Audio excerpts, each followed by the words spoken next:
నమస్కారం. Technical teacher certificate శిక్షణార్థులందరికీ ఈ explainer సెషన్కు స్వాగతం. ఈరోజు మనం ఒక సమర్థవంతమైన విద్యావేత్తకు అత్యంత అవసరమైన పునాది సాధనాల గురించి మాట్లాడుకోబోతున్నాం.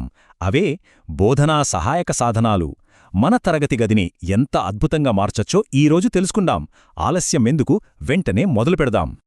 ఈ సెషన్లో మనం చూడబోయే ముఖ్య అంశాలు ఇవే: ప్రాథమిక నిర్వచనాలు, 4 ప్రధాన విభాగాలు, మంచి సాధనాలకు ఉండాల్సిన లక్షణాలు, వాటి ప్రయోజనాలు మరియు సవాళ్లు, ఆ తర్వాత తరగతి గదిలో వాటిని సమర్థవంతంగా అమలు చెయ్యడానికి 5 అంచెల విధానం, మరియు చివరగా ఉపాధ్యాయుని కీలక పాత్ర.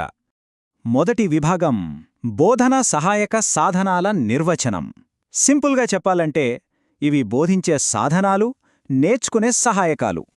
అసలు ఈ సాధనాలు అంటే ఏంటి అనుకుంటున్నారు? ఇవి కేవలం తరగతి గదిలో ఉండే నిర్జీవ వస్తువులు కాదండి. విద్యా ప్రక్రియలో ఇవి చాలా యాక్టివ్ పార్ట్నర్స్. కష్టమైన సిద్ధాంతాలకు, విద్యార్థుల వాస్తవ అవగాహనకు మధ్య ఉన్న గ్యాప్ను పూడ్చడానికి ఉపాధ్యాయులు వాడే అద్భుతమైన టూల్స్ ఇవి. వీటివల్లే క్లాస్ రూమ్ బోర్ కొట్టకుండా ప్రతి ఒక్కరికి ఈజీగా అర్థమయ్యేలా ఇంట్రెస్టింగ్గా మారుతుంది. సరే, వీటి అసలు లక్ష్యం ఏంటి? చాలా స్పష్టంగా చెప్పాలంటే కష్టమైన అంశాలను సులభతరం చేసి పిల్లల దృష్టిని ఆకర్షించడం, అలాగే వాళ్లు నేర్చుకున్నది శాశ్వతంగా గుర్తుంచుకునేలా ఇంపాక్ట్ క్రియేట్ చేయడం. అన్నిటికంటే ముఖ్యంగా తరగతి గదిలో అందరూ కేవలం వినడమే కాకుండా చురుగ్గా పాల్గొనేలా చేయటం వీటి ప్రధాన ఉద్దేశం. ఇక రెండవ విభాగంలోకి వెళ్దాం. ఈ సాధనాలను ప్రాక్టికల్గా 4 రకాలుగా ఎలా వర్గీకరిస్తారో చూద్దాం. పిల్లలు తమ సెన్సెస్ అంటే ఇంద్రియాలను ఉపయోగించి ఎలా నేర్చుకుంటారు అనే దాన్ని బట్టి వీటిని ఈజీగా విభజించవచ్చు. మొదటిది దృశ్య సహాయకాలు, అంటే చూసి నేర్చుకునేవి, చాట్లు, మ్యాప్లు, నమూనాలు లాంటివన్నమాట. రెండవది శ్రవణ సహాయకాలు, అంటే కేవలం విని నేర్చుకునేవి, రేడియో లేదా టేప్ రికార్డర్ లాంటివి ఇందుకు బెస్ట్ ఎగ్జాంపుల్స్.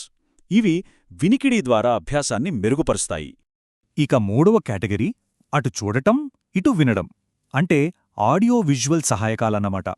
కంప్యూటర్లు, టీవీలు, ప్రొజెక్టర్లు ఈ కోవలోకి వస్తాయి. ఆఖరిది బహుశా అత్యంత ముఖ్యమైనది క్రియాత్మక సహాయకాలు, అంటే చేస్తూ నేర్చుకోవడం, ప్రయోగాలు చేయడం లేదా రోల్ ప్లే లాంటివి పిల్లల్ని క్లాస్లో పూర్తిగా లీనం చేస్తాయి కదా. ఇలాంటివి అభ్యాసాన్ని మరింత ఆచరణాత్మకంగా మారుస్తాయి.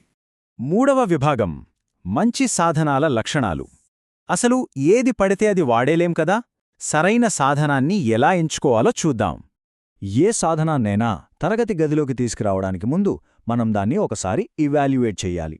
అది సింపుల్గా, క్లియర్గా ఉందా, చూడటానికి ఆకర్షణీయంగా ఉందా, మనం చెప్పే టాపిక్కి నేరుగా సూట్ అవుతుందా, అన్నిటికంటే ముఖ్యంగా మన స్కూల్ బడ్జెట్కి తగినట్లుగా ఎకనామికల్గా ఉందా, మరియు వాడటానికి సులువుగా ఉందా లేదా అనేది తప్పక చూసుకోవాలి. ఇవన్నీ ఒక మంచి సాధనానికి ఉండే క్వాలిటీస్. 4వ విభాగం: ప్రయోజనాలు మరియు సవాళ్లు. నాణేనికి 2 ముఖాలున్నట్లుగానే ఇక్కడ కొన్ని లాభాలు, లోపాలు ఉన్నాయి. ఒక ప్రొఫెషనల్గా మనం ఎప్పుడూ బ్యాలెన్స్డ్గా ఆలోచించాలి. ఈ సాధనాల వల్ల సమయం బాగా ఆదా అవుతుంది, పిల్లల్లో ఆసక్తి పెరుగుతుంది, చదువు శాశ్వతంగా గుర్తుండిపోతుంది. ఇవన్నీ మనకు తెలిసిన లాభాలే. కాని ప్రాక్టికల్గా ఆలోచిస్తే కొన్ని పరికరాలు చాలా ఖరీదైనవి. వాటిని వాడటానికి మనకు సరైన ట్రైనింగ్ కావాలి, ప్రిపరేషన్కి టైం పడుతుంది. పైగా స్కూల్కి ఇన్స్పెక్టర్ గారు వచ్చినప్పుడే కరెక్ట్గా ఈ టెక్నికల్ ప్రాబ్లమ్స్ వస్తుంటాయి. వీటన్నింటికీ మనం ముందే ప్రిపేర్ అయ్యుండాలి. 5వ విభాగం: విజయానికి 5 అంచెలు. థీరీ బాగానే ఉంది గాని ఆచరణలో వీటిని ఎలా వాడాలో ఒక పద్ధతి ప్రకారం తెలుసుకుందాం. క్లాస్ రూంలో సక్సెస్ కావాలంటే ఈ 5 స్టెప్స్ ఫాలో అయితే చాలు. మొదటి అడుగు పాఠానికి కరెక్ట్గా సరిపోయే సాధనాన్ని ఎంచుకోవటం. రెండవది క్లాస్కి వెళ్లే ముందే దాన్ని కరెక్ట్గా సిద్ధం చేసుకోవడం. మూడవది ఆ సాధనం ద్వారా టాపిక్ను క్లియర్గా ఎక్స్ప్లెయిన్ చేయటం. నాలుగవది ఆ ప్రాసెస్లో పిల్లలందర్నీ ఇన్వాల్వ్ చేయటం. ఇక ఫైనల్ అండ్ క్రూషియల్ స్టెప్, ఆ సాధనం నిజంగా మనం ఆశించిన రిజల్ట్ ఇచ్చిందా లేదా అని ఇవాల్యుయేట్ చేసుకోవడం. 6వ విభాగం: ఉపాధ్యాయుని కీలక పాత్ర. ఈ మొత్తం ఎడ్యుకేషన్ సిస్టంలో అత్యంత ముఖ్యమైన అంశం గురించే ఇప్పుడు మాట్లాడబోతున్నాం. ఒక ముఖ్యమైన విషయం గుర్తుంచుకోండి: ఈ పరికరాలు కేవలం సాధనాలు మాత్రమే. వాటికి ప్రాణం పోసేది మీరే. టూల్స్ వాటంతట అవే పాఠాలు చెప్పలేవు కదండి. లెసన్ ప్లాన్లో వాటిని మీరు ఎంత ఎఫెక్టివ్గా వాడారు అనే నైపుణ్యంపైనే వాటి సక్సెస్ ఆధారపడి ఉంటుంది. అందుకే మీ పాఠానికి తగిన సరైన సాధనాన్ని ఎంచుకోవడమనేది మీకున్న ఒక అతిపెద్ద బాధ్యత. మన ఎక్స్ప్లెయినర్ ముగింపు దశకు చేరుకున్నాం. ఇప్పుడు మీరంతా ఒకసారి ఈ ప్రశ్నను లోతుగా పరిశీలించండి. బోధనను సమర్థవంతంగా మరియు ఆసక్తికరంగా చేయడానికి బోధనా సహాయకాలను మరియు వాటి రకాలను వివరించండి.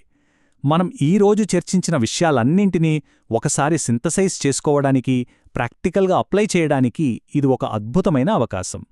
ఫైనల్గా ఒక్కటే మాట, మంచి బోధనా సహాయకాలు ఎల్లప్పుడూ మెరుగైన అభ్యాసానికి దారితీస్తాయి.